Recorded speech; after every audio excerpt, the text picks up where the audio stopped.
아가서 5장 5절부터 8절에 있는 말씀을 통해서 오늘 주님의 사랑을 누렸으면 합니다. 우리 한국교회는 출애굽기로 얘기하면 10가지 재앙을 맛보고 할렐루야 하고 다닙니다. 그 하나님을 맛보면 정말 우리 하나님 위대하시다, 우리 하나님을 위해서 이제 모든 것 다 하겠다 라고 말하지만 하나님이 인도하는 것은 홍해라는 사실입니다. 그 홍해 앞에 나를 수장시키고 나를 내려놓게 하지만 그 홍해를 통과해도 광야에서 다시 또 하나님을 향하여 원망하고 불평하는 이스라엘 백성들의 모습과 똑같이 살아가게 됩니다. 오늘 이 신부도 마찬가지입니다. 오늘 신부도 이제 신방을 차렸잖아요. 주님과 함께 살겠다고 다짐했습니다. 심지어 북풍아 남풍아 몰려와라, 나의 동산에 향기를 불어서 나의 사랑하는 자가 그 동산에 들어가서 그 아름다운 열매를 원하노라 라고 4장 16절에 고백을 했단 말이에요.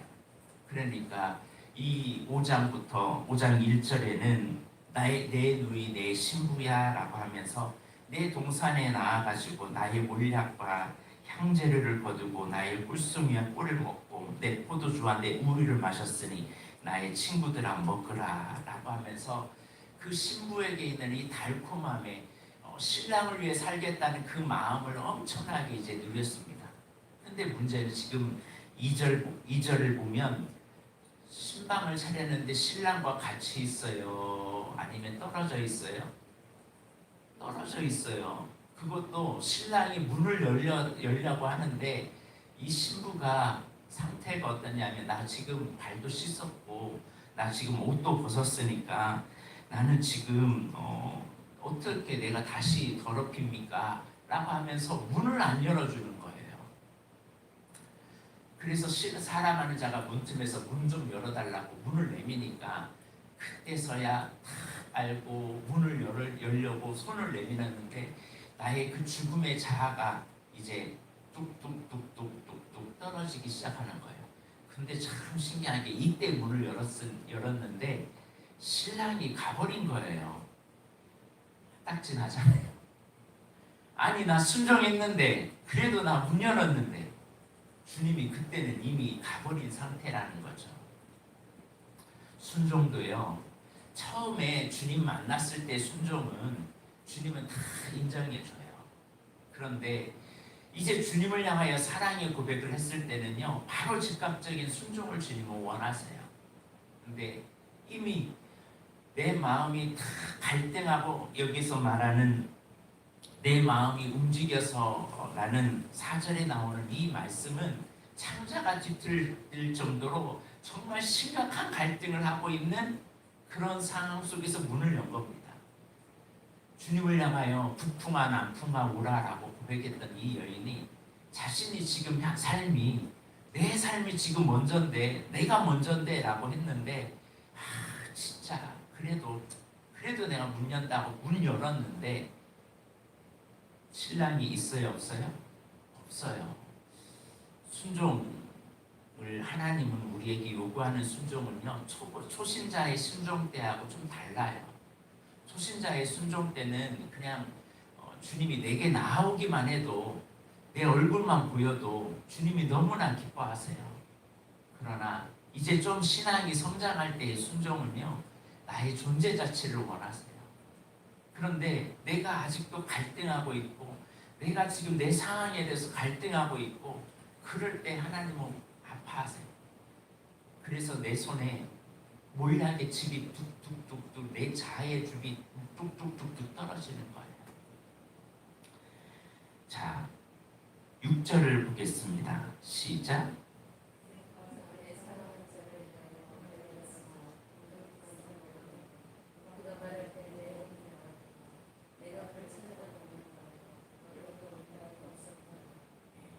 이전에 우리 3장 1절과 2절을 보십시오. 이때하고 5장 이때하고는 전혀 상황이 다른 거예요. 영적 수준이 달라요. 이때 3장에서 찾아도 찾아내지 못했어요. 밤에 침상에서 마음으로 사랑하는 자를 찾았는데 찾아도 찾아지 못했어요. 근데 이때는 영적 지도자를 만나서 찾았단 말이에요. 그런데 이때는 6장 6절에 보면 내 사랑하는 자를 위해서 문을 열었는데 그는 벌써 물러갔네 이렇게 됐어요. 말씀에 순종하고 따라갔는데 어느 순간 주님이 안 계신 것 같은 영적 외로움, 영적 암흑기를 딱 경험해요. 순종하라고 할 때 순종하지 않으면요 갑자기 기도가 확 막혀요. 예배가 확 막혀요. 주님 말씀대로 이제 나 살기로 결단하고 그래요. 나 이제 주님이 내게 원하셨으니까 나 이 길 갈게 하고 딱 갔는데 어느 순간에 하나님이 안 느껴져요. 그럴 때 있지 않습니까? 나는 주님 앞에 나아가기로 결단했어요. 이전과 다른 진짜 나 이제 주님 살겠어요. 주님이 나에게 다가오셨으니까 나 이제 주님 위해서 살겠습니다. 그때라고 했는데 아니 주님이 말씀하지 않으세요. 여러분 기도의 줄도요. 참 신기해요. 기도를 하는 사람이요. 이전에는 기도했다가 안 했다가 해도 괜찮아요. 그런데 믿음의 사람이 기도하는 사람들이 기도의 줄을 놓아버리면요. 그거 회복하는데 엄청 힘들어집니다. 예배도에 예배의 줄을 한번 잡았는데 예배의 줄을 한번 놓아버리면요. 그거 회복하는데 엄청 힘들어집니다. 내 자아가 깨어지고 내 자아를 깨트리고 하나님의 말씀대로 살기로 결단했는데 다시 옛 자아를 붙잡는 순간에요. 그거 한번 회복하는 것이 엄청나게 힘들어요. 그래서 한번 영적인 이 혼돈이 오면요. 굉장히 힘들어집니다. 한마디로 말씀대로 살아가는데도 어려움이 와요. 욥이 가장 영적으로 충만할 때 그때 욥에게 하나님 시험하시잖아요. 그 고백이 가짜인지 진짜인지 부풍아 와라 했더니 진짜 시련의 부풍이 온 겁니다. 그런데 욥이 뭐라고 고백해요? 주신 이도 여호와시요 거두신 이도 여호와시오니 여호와의 이름이 찬송을 받으실지입니다 라고 욥이 고백을 하죠. 이 실제로 자신에게 시련이 오니까 그의 고백이 진짜인지 가짜인지가 드러나게 되었다는 사실입니다. 다윗도 마찬가지예요. 여러분 다윗이 골리앗을 하나님의 기름 부음을 받고 골리앗을 무찔렀잖아요. 그런데 이 골리앗을 무찔리고 이제 성으로 들어갈 때 여인들이 그 참아하는 소리 다윗은 사울은 천천히요 다윗은 만만이다. 이 여인들의 말 한마디 때문에요 다윗은 고난을 당해요.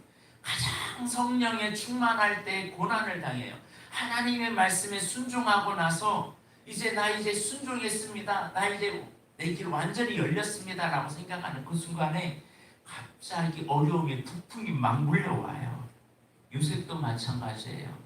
요셉도 하나님이 17세에 부르고 그리고 이제 하나님 앞에 그 사랑을 받았던 이 요셉이요 갑자기 어려움이 와요. 구덩이에 빠지고 미디안의 상인에 팔리고 그리고 이제 보디발의 집에 갇히고 좀 괜찮을 만하면 또 어려움이 오고 계속 시련의 연단이 계속 옵니다.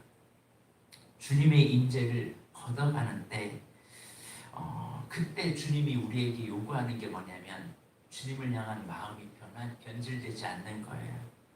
하나님이 안 계신 것처럼 아무것도 말씀 안 할 때가 있거든요. 그럴 때 이때 세 종류의 사람이 깨닫기 시작해요. 첫째는 나 자신이 진짜 시련오면요 나의 믿음이 고백이 되기 시작되고요. 사단이 이제 알아요. 쟤는 이제 건들면 안 되겠구나. 저 부분에 대해서는 통과했네. 저 시련에 대해서는 이겼구나. 그리고 이제는 더 이상 건들지 않아요. 마지막에 세상 사람들이 알아요. 오늘 저와 여러분은 주님 앞에 어떤 시련이 와도 처음이 그냥 순종이 그냥 즉각적으로 이루어지면 얼마나 좋습니까? 근데요 몇 번의 과정이 겪어요. 자아의 죽음이 완전히 죽어져야 돼요.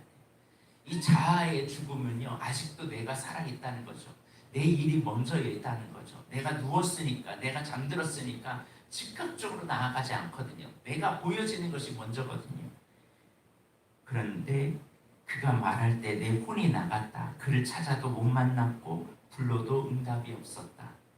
내가 아무리 찾아도 발견하지 못했고 내가 아무리 주님의 이름을 불러도 그가 응답이 없었다. 그런데 이 여자가 포기해요? 포기하지 않아요? 포기하지 않아요. 임재가 사라졌더니 그 3장처럼 엎드리고 막 들어놓고 이렇게 하지 않아요.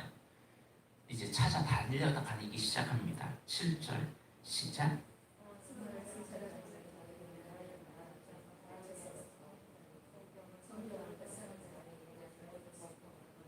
이제는 어디에서 만났기 때문에 순찰하는 자들을 통해서 만났잖아요. 그래서 순찰하는 자를 찾아갔어요. 또 이제 순찰하는 자를 찾아가면 나 만나겠지. 여러분 처음 교회에 오면요 목회자에게 참 은혜를 많이 받습니다. 그리고 교회 중직자들로 인해서 은혜를 많이 받아요. 그래서 목사님 말만 들으면 되는구나. 그리고 막 찾아요. 그래서 그때는 은혜를 경험해요. 회복이 돼요. 시험이 왔을 때 그때는 목회자 중직자들을 찾아가면 회복이 돼요. 근데 여기에서의 회복은요 지금 좀 성숙한 단계예요. 근데 이때의 광야는요 오히려 목회자나 영적 지도자들이나 중직자들에게 시험을 받아요. 예전에는 성을 파수하는 자들을 당해서 신랑 있는 곳을 찾았는데 지금은 오히려 그들로 인해서 상처와 아픔을 경험하게 됩니다. 오히려 성벽을 파수하는 자들이 나의 겉옷을 벗겨요. 겉옷이라는 단어는 일반 겉옷이 아니라 이스라엘 사람들이 이렇게 기도할 때 쓰는 소를 의미합니다. 기도의 베일을 벗겨갔다는 거예요. 막 낙심을 준다는 거죠. 교회 리더십을 만나는데 더 큰 상처를 받아요. 어떤 말 때문인지도 모르겠지만 아무런 도움이 안 돼서 큰 상처가 됐고 성벽을 파수하는 파수꾼들이 기도할 수 있는 그 환경을 확 벗어가 버렸어요.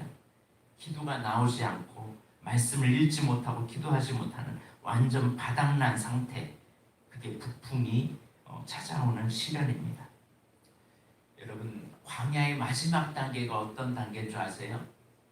2단계예요. 2단계. 처음에 출애굽기를 보면 수르광야를 만나요. 그리고 신광야를 만나요. 그리고 아말렉을 만나요. 그리고 아말렉을 통해서 그 여러 가지 사건을 만나요. 그 다음에 만난 게 이 단계예요. 이 지도자에 대한 지도의 약점이 드러나고요. 지도자의 말에 넘어지고요. 그리고 중직자들이 그렇게 좋았어요.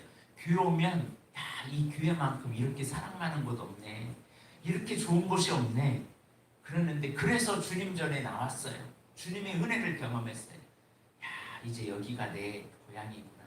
이게 여기가 내 신앙의 터전이구나. 하나님이 요구하는 거는요.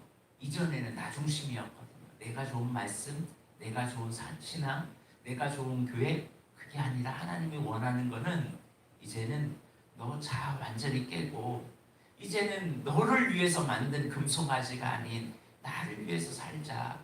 너만 위주로 살아가는 것이 아니라 나 중심으로 살자. 목회자의 부족한 부분이 보여지니 네가 좀 도와주려. 중직자의 모습이 좀 부족하게 보여주니 그 부분을 네가 좀 도와주려. 그렇게 도와주라고 우리에게 시련을 주는 겁니다.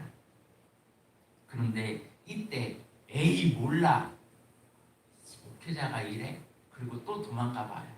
그러면 다시 또 광야의 시작이 또 와요. 하나님의 임재가 사라져버리고 또 그렇게 믿었던 파수꾼들에게 큰 시련을 당합니다. 여러분 신앙의 어려움은요 사실은 뭐냐면 사람과의 관계예요.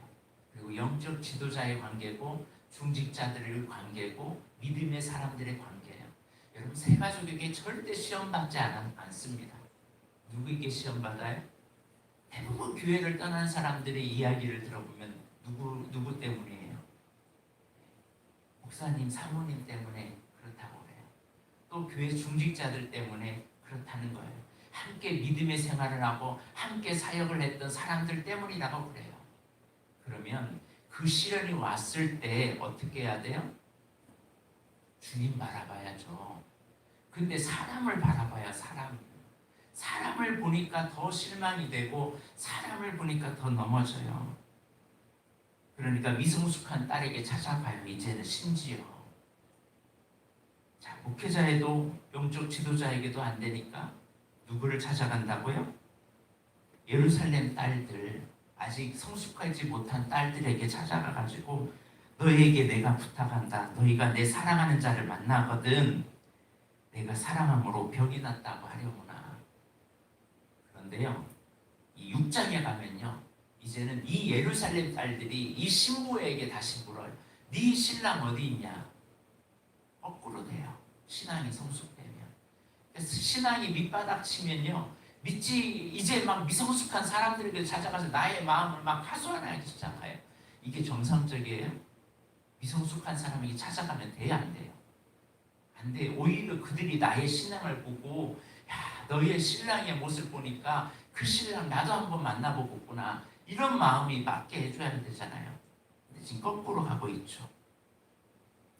이자들에게도 주님이 또 찾아가실 것 같아서 주님은 원래 이 미성숙한 사람이 있을 거라 생각해서 그들에게 찾아가는 거예요. 근데 만나지 못해요. 9절을 보겠습니다. 시작.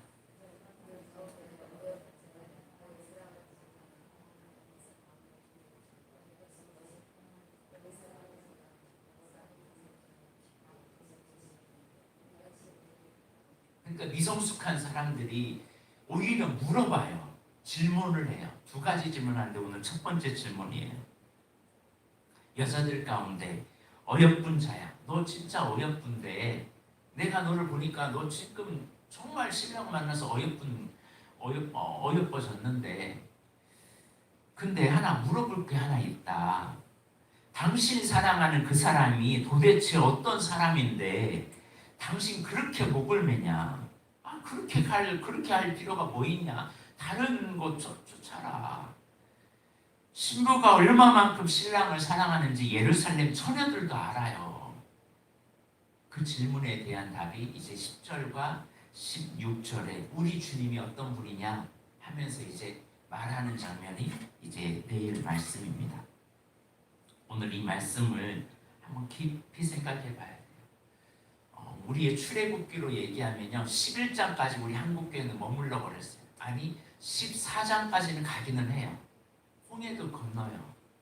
그런데 그 이후로 광야에서 계속 맴돌아요. 광야를 넘어서 하나님의 법에 순종해야 되고 하나님 성막 중심의 삶을 살아가며 영적 대지향으로 하나님과 나라를 위해서 살아가야 되는데 그냥 과거에 그 신랑과 함께 누렸던 10가지 재앙, 야 그랬지 그때는 하나님 이런 기적 이런 은혜 줬지, 야 우리가 그때 이런 상황이 있었을 때 홍해 건넜지. 근데 막상 문제가 터지면 원망하고 불평하고 마음이 변화되지 않아요. 심지어 하나님의 말씀에 순종하지 않아요. 즉각적인 순종이 되지 않아요. 처음에는 모세의 말만 들었을 때는 막 백전백승으로 갔는데 갑자기 모세가 하라는 대로 했는데 어려움이 찾아와요. 그러니까 원망할 수밖에 없죠. 그러니까 투정 부릴 수밖에 없죠. 중직자들과 그렇게 사이가 좋았는데 왜 나를 건드는지, 내 껌도 아닌데 왜 나를 씹어대는지 자꾸 나를 건드니까 이거 이래도 못하겠네. 그러면서 낙담이 와요. 그러니까 기도가 안 돼요. 영적으로 다운돼요. 무너져요. 그럴 때 어떻게 해야 돼요? 마지막 5단계 영적 지도자의 관계가 있을 때는 내가 10부장이 되겠네. 내가 100부장이 되어야 되겠네. 내가 1000부장이 되어야 되겠네. 박규신 목사님에게 부족한 부분이 저 부분이구나. 내가 그 부분 도와줘야겠지. 여러분 주보를 보면요, 요즘은 송민영 원사님이 없어서 오자가 좀 나오기 시작해요. 송민영 원사님이 저의 부분을 그 부분을 채워줬거든요. 오자, 탈자 이런 부분을 다 보고 해요. 근데 저는 그 부분이 좀 약해요. 열심히는 하긴 하는데 그게 약하거든요. 그런데 송민영 원사님 그 부분을 채워줘요. 우리 중직자들이 그런 부분을 채워줘야 되고 우리 성도님들이 그런 부분을 채워줘야 돼요. 근데 오히려 그런 부분에 상처를 받아요. 그런 부분에 상처를 받으면요, 오히려 내 것이 뺏겨요. 뭐라고 말하냐면 7절에 나를 만남에 나를 쳐서 상하게 하였다. 또 내 겉옷까지 벗겨 가져갔다. 기도가 안 돼 버려요. 영적 관계가 매우 끊어져 버리면요, 기도가 안 돼 버리고요, 영적 관계가 완전히 끊어져 버려요. 그러면 빨리 회복해야 돼요. 근데 이때 어디를 찾아가냐? 미성숙한 사람을 찾아가요. 그때는 하나님, 내가 하나님의 드림팀이 되겠습니다, 하나님 위해서 살겠습니다라고 헌신하고 다시 주님 앞에 서야 되는데 사람만 보고 찾아가는 거예요. 왜? 목회자가 하나님처럼 여겨졌으니까. 성숙했다는 것은 목회자는 사람의 대행자일 뿐이지 하나님이 아니라는 것을 알아야 돼요. 근데 끝까지 목회자가 주인 되는 교회를 다닌 거예요. 여러분, 이 비전중앙교회는 제가 주인이 아니에요. 저는 주님의 대행자일 뿐입니다. 그러니까 저를 보지 말고 누구를 바라봐야 돼요? 주님 바라봐야 돼요. 신앙이 성숙했다는 것은 상황을 보는 게 아니라, 사람을 보는 게 아니라, 사람의 말을 듣는 게 아니라 하나님 보고 살아가야 돼요. 그리고 주님 말씀하실 때 이제는 즉각적으로 순종해야 돼요. 그거 없으면 영적 암흑기에 푹 빠집니다. 그때 순종하려고 해봤자 안 돼요. 안 풀려요. 엄청난 고난이 찾아오고 시련이 찾아오고 그 시련을 통과할 때, 내 믿음의 고백이 나올 때, 그 다음에 주님 만나요. 6장에 보면요, 언제 만나냐면 10절에서 16절처럼 너의 사랑하는 자가 누구인데 너 그렇게 목매다냐? 그럴 때 10절에서 16절에 내 사랑하는 자가 이런 분이다 라고 확신을 가지고 고백할 때 주님 다시 만나더라고요. 시련이 오면, 영적 암흑기에 오면요, 내 사랑하는 자가 누구인지를 정확하게 다시 회복해야 돼요. 그것이 회복되면 일어나기 시작됩니다. 주님이 나타나기 시작돼요. 그 다음부터는요, 이제는 달라요. 예루살렘 딸을 찾아갔던 사람들이 오히려 신부에게 찾아와서 그 사람 나도 좀 만나게 해줘, 그 사람 나도 좀 경험하게 해줘, 이렇게 고백이 달라져요. 우리의 영적 수준을 회복시키길 주의 이름으로 축복합니다. 초신자 때가 아닌, 이제는 내가 신앙이 성장했다면 이제 주님께 나의 몰약의 집이 뚝뚝뚝 떨어지는 그런 삶이 아니라 완전하게 나를 내어드리는 그런 삶이 되길 바랍니다. 철로 역정이라는 영화 보셨는지 모르겠어요. 하나님 말씀 바라보고 막 나아가요. 근데 처음에 율법을 지키려고 애를 씁니다. 율법을 지키려고 막 거대한 산을 막 넘는데 넘을수록 법이 막 나타나기 시작하면서 계속 넘어져요. 그런데 자기 짐에, 애니메이션 봤는지 모르겠어요, 자기 등에다가 큰 무거운 것을 짊어지고 살아가요. 그게 자기 자아거든요. 그게 벗겨져야 신나는 놀라운 길이 경험하는데 이걸 안 벗어요. 끝까지 이 무거운 것을, 이 무거운 자기의 짐을, 자아의 짐을 안 벗고 내 힘으로 살려고 막, 내 노력으로 살려고, 내가 선행으로 하려고, 내 공로로 막 살려고 하니까 이게 안 짊어지고 고생의 길을 걸어가요. 험난한 인생길을, 신앙의 여정을 갑니다. 그걸 벗어나야 하나님의 생명의 길을 걸어갈 수 있다는 사실입니다. 오늘 여러분, 내가 사랑함으로 병이 난 상태가 나의 영적인 상태입니까? 내가 요즘 영적으로 암흑기에 와 있습니까? 그렇다면 다시 그분이 누구인지를 회복하십시오. 이제는 내가 사람 보지 않겠습니다. 이제는 하나님의 드림팀을 위해서 내가 살아가지, 내가 주님만 바라보지 다른 거 보지 않겠습니다. 미성숙한 사람 찾아가서 나의 수치, 나의 모습, 나의 이런 영적 수치를 드러내는 사람이 아니라 하나님만 바라보며 주님만 의지하며 살겠습니다라고 고백하며 이제는 하나님의 드림팀으로 주님 나를 사용하여 달라고 기도하는 저와 여러분이 되었으면 합니다. 기도하겠습니다.